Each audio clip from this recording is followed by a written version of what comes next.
Boker Tov, Chaverim. Welcome, my friends, once again to another Soulful Psalms. We are going to begin in just a moment. We're going to skip over a number of Psalms and go to Psalm 42 for our 20th session. But before we do, I do want to call your attention to this one. I've mentioned this weeks before. My colleague, Deborah Robbins, has published this book, New Each Day, which is a series of meditations on the Psalms. Now, it's a very limited one. I'll explain it to you. Rabbi Robbins is down at Temple Emmanuel, and this is a wonderful piece of work she's done here. But let me explain what's going on here. So, what she's done is she has taken a rabbinic tradition that there are psalms that need to be recited regularly, and she has constructed a pretty elaborate uh, spiritual practice, a guide for each month to go back and return to each one of these Psalms so that in due time you grow to appreciate them and recognize certain elements of them. And as your life evolves, your relationship to the Psalms evolves. So in that sense, it's wonderful.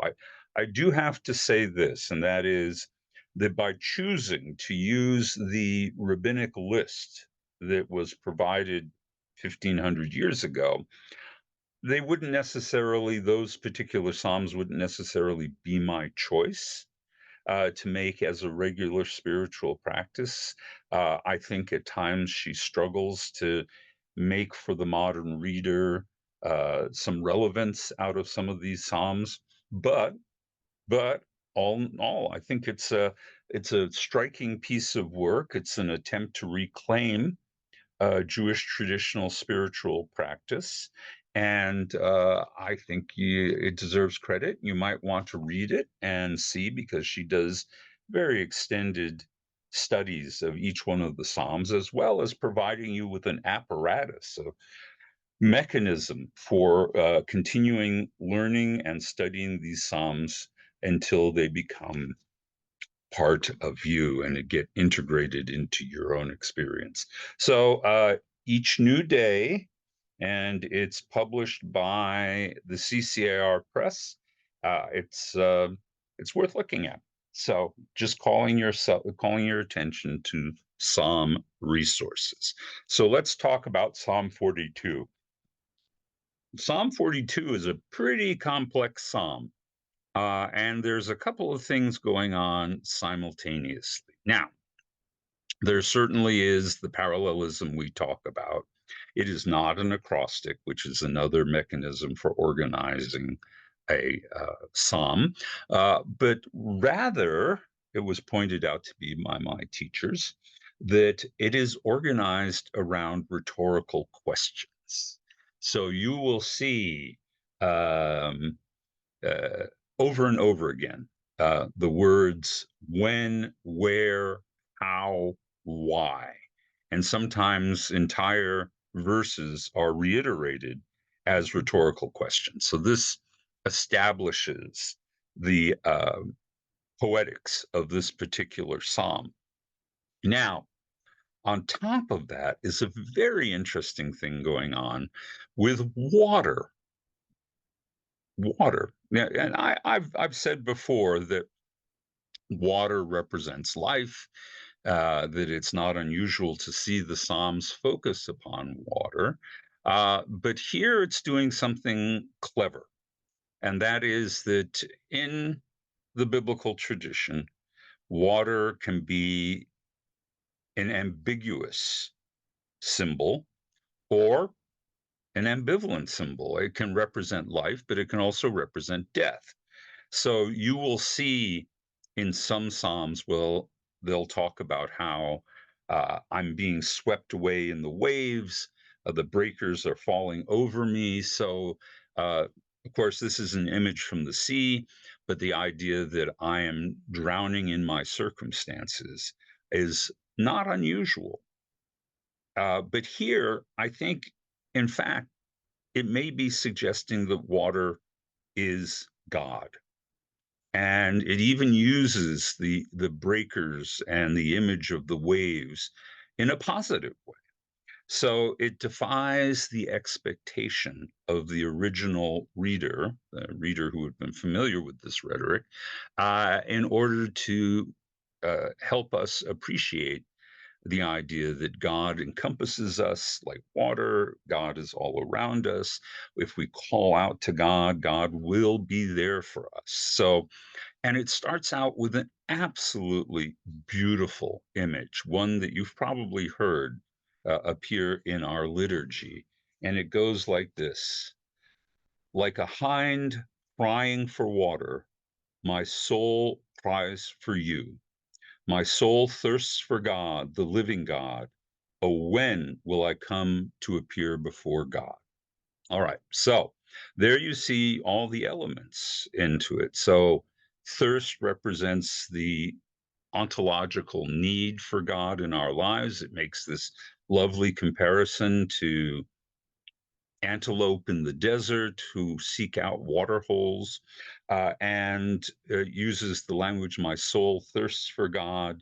And then it enters right into the first rhetorical question, oh, when will I come to appear before God? Which actually refers to the temple. When will I have the opportunity to stand on holy ground and be in God's presence? Uh, my tears have been my food day and night. That's verse 4. I am ever taunted with, where is your God? Now, things are not terribly specific here. We have the tears, which of course represent a kind of salt water that represents our agony and our suffering. And then it goes on to the taunt. Now, no one is particularly credited with this taunt. We are familiar with the idea of the enemies. So, is the writer taunting himself with his doubt, asking the question, where is your God? I think of this is verse 5. When I think of this, I pour out my soul. And again, we have this liquid metaphor going on.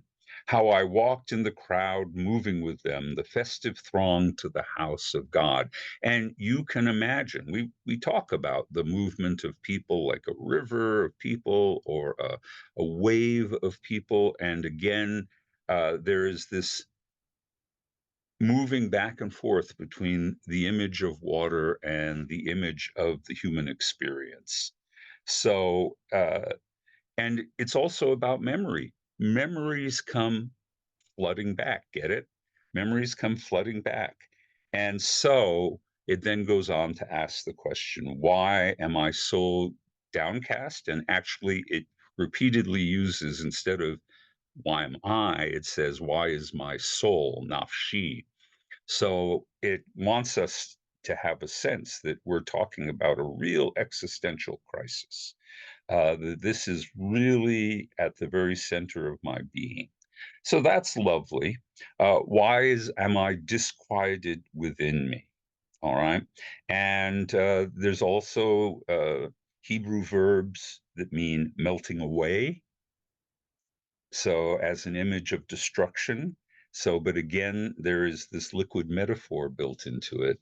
And again and again, you have the flood of people versus the primordial floods of water sweeping over the person. And there's even, at its darkest, it's really interesting.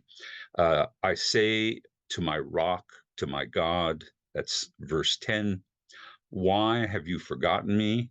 Oh, why must I walk in gloom, oppressed by my enemies? Again, the enemies are not specified. The crisis or the suffering here is not specified. It is meant to allow you to apply it to yourself. Crushing my bones. Now, this is dark because in English it's translated as crushing my bones, but in Hebrew it literally says murdering my bones. My foes revile me, taunting me always with where is your God?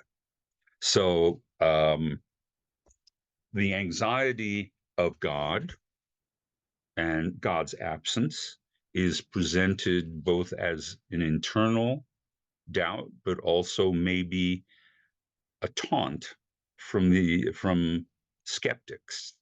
Uh, your God has abandoned you, and so it goes on and goes on like that. But we have the reiteration of an idea that appears in the middle of the psalm, and then at the very end, in verse 12, it concludes with something that was said earlier.